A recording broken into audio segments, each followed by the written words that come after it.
大家好，我是小军。今天呢，是我们一期伟大制造福建泉州卫生巾工厂。为什么要拍这期卫生巾呢？因为我们去年看到一个有关于散装卫生巾的一个微博在网上非常多人的关注。100片卫生巾，它才卖21块9毛9，这么便宜的商务产品，竟然也有人用。那我们看到这个问答下面的一些回答，让我们特别吃惊，而且呢，它有2000多人这个点赞关注。那这条微博呢，一度呢在微博讨论超过10亿次以上的浏览量，超过了20万的评论，更把长期被忽略的这群月经贫困的这些现象呢，搬到了大众的面前。为了搞清楚卫生巾这个生产它的一个成本利润包括它的一些流程工艺是什么样的一个现象，所以我们这一次呢，又去了我们中国最大的卫生巾的制造基地福建泉州。那这个地方呢，也是我们现在看到很多一些所谓的这种散装卫生巾的他们的一些生产地，包括也是卫生巾的一个行业巨头就七度空间品牌的一个所在地。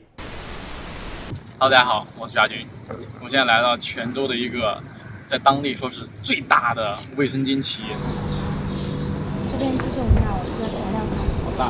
对，吸收锁水这些地方都是自主研发的，所以这些专利号以后包装上也是可以体现的。这个号他们做的是中端还是高端？算是中端一点，因为它面层毕竟用的是好的。对标它的话，那种也要2-3毛一片。看你们是要选择做健康还是做功能的？看健康型和功能型有啥区别？功能型它可以做演示，比如说它吸水一下去倒下去，一张纸倒下去就会干爽。健康型的话，就是它的面层就像比如说纯棉布我可以烧的，零过敏的一款产品，透气的，但是它没办法说水倒下去一个水就能铺干的。等于是吸收和那个健康这两个不能够兼容。对。它吸收是都可以的，你看，是不是干的？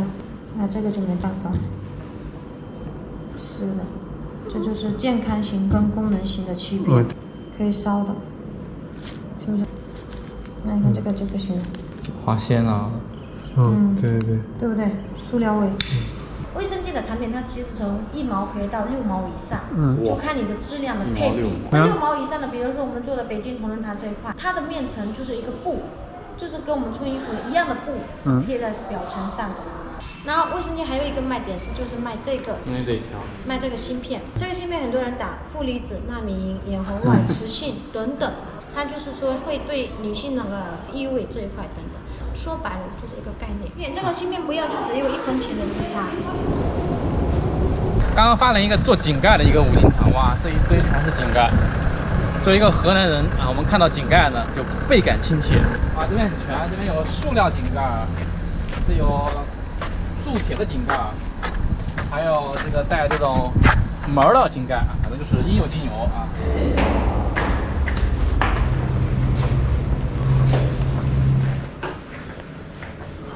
来，完看一下样品室，在这边，先抽验，这位媒介，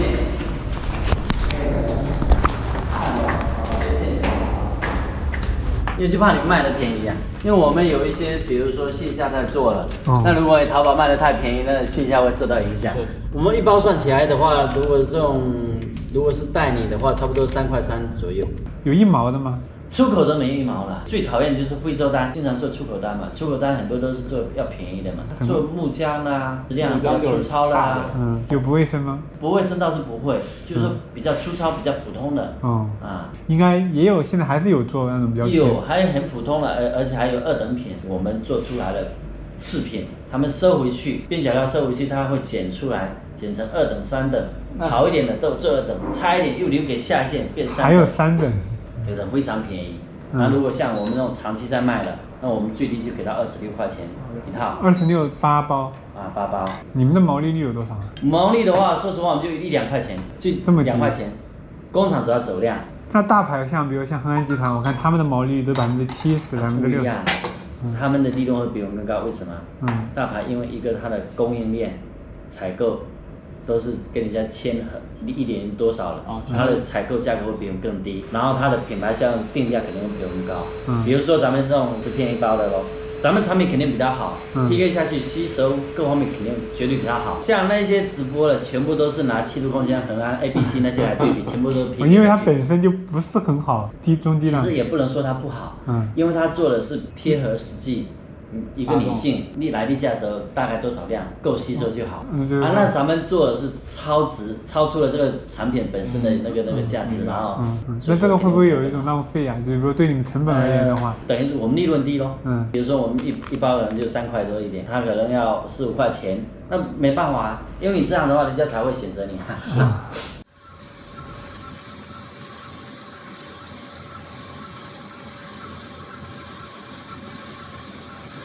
等于是，一片卫生巾，从头到尾这台机器全部都可以自己完成。对。啊，那很自动化。卫生巾一共有多少层？从最外到最里面总共有8层。那这个看起来一天就可以做很多啊。一天的话，一般50万片左右。50万片。对。这台机器很贵吧？差不多这种的话200万左右。200万。对。这个机器是哪个国家的？中国的。一般我们这行业一般很少去买进口的，进口的一般多少钱？造价高啊，1000来万了。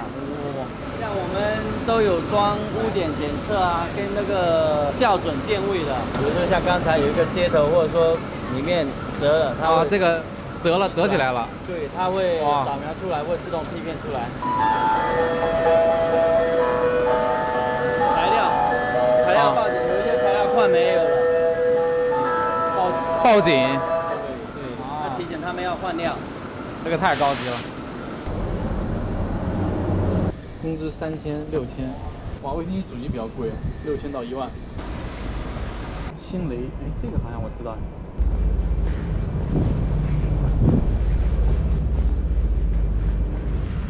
这个多少钱一片？现在这个是一片是差不多在1毛6，这算是比较好的。对。吸水性呢？吸水40-50毫升，这个我可以给你试一下。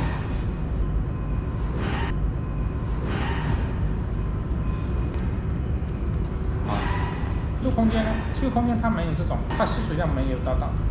它为啥做浪费啊？这只是给你们看，它能吸多少？实际上哪里有那么多？那一个人一天200毫升血就危险了。我们自己做那种9块9一包。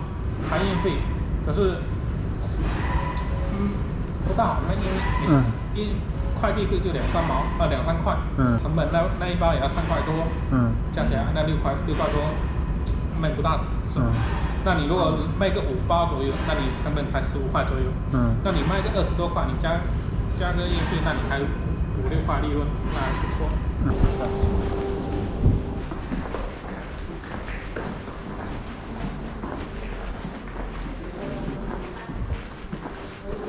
像这个是我们自己的品牌啊，它是功能性卫生巾，做线上比较那个属于比较有卖点。这一片多少钱？一片可以做到2毛8、2毛9。日用是10片，夜用是8片。市场价是多少？比如一包的话？我们定价是12块8，我们正常供货给他们是4块钱一包。好多那种。几分钱的那种。是这样的。我们没有做。2等品就是淘汰掉了，然后你要买回去再重新再剪一下。我以为是专门有做这种生产的，那种都是按吨收的。有没有人这种案例，就是说用卫生巾用出病的？卫生巾其实是一个很干净的东西。对，能生产这个卫生巾的，它肯定是通过那个卫生检测的。这样一个机器多少钱啊？这样一个？这一台40几万。40几万？对，流水线1条300万。你们有多少条流水线？9条。光流水线都要上几千万。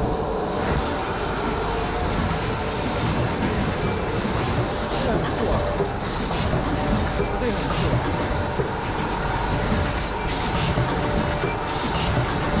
走吧。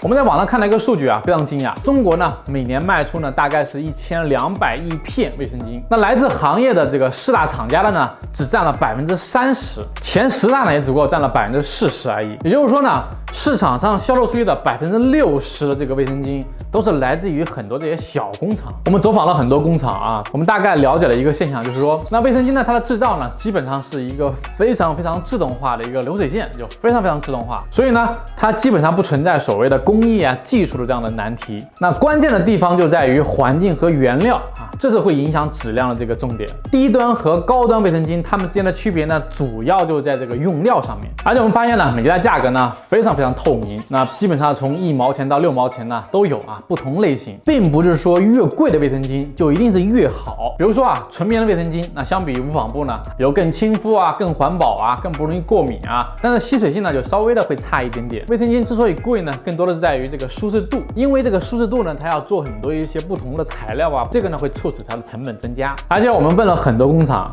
呢确实跟我们都套底了，说所谓的，其实现在所谓的什么一些科技啊，或者什么所谓的一些芯片呐、什么，包括一些草药啊这种东西啊，都是为了给品牌做一个营销，做一个噱头。本质上它对人的身体是几乎是产生不了什么作用的。大牌的卫生巾呢，本质上呢是可以卖得更便宜的，但是呢，大品牌呢，因为他们有巨额的广告费，分摊到每个产品上呢，于是他们定价呢就始终就下不来。其实工厂品牌啊，它比大牌呢更有性价比，因为它没有营销，它不会这个做推广，说白了就是靠堆料。甚至我们发现有些工厂呢，为了去竞争啊，这个料啊都已经超过了这个日常大家的使用了。比如说我们经常看到网上那种做这种吸水测试啊，就是非常夸张的吸水，但这实际使用当中啊，你知道一个女生不可能流那么多血，那太夸张了。那我们看到关于网上那种散装卫生巾怎么来的呢？那我们也问了老板啊，就是说基本上就是说工厂里面每天呢会生产很多一些这种淘汰的一些劣质产品，所以呢就会有人来收回去，然后呢再进行处理加工，然后做成一些比较廉价的、比较这个不合标准的，所以可能会有卫生的问题。所以呢我们这里面建议啊，如果有条件的话，尽量呢还是要买合格的卫生巾啊，散装的还是不能够买啊。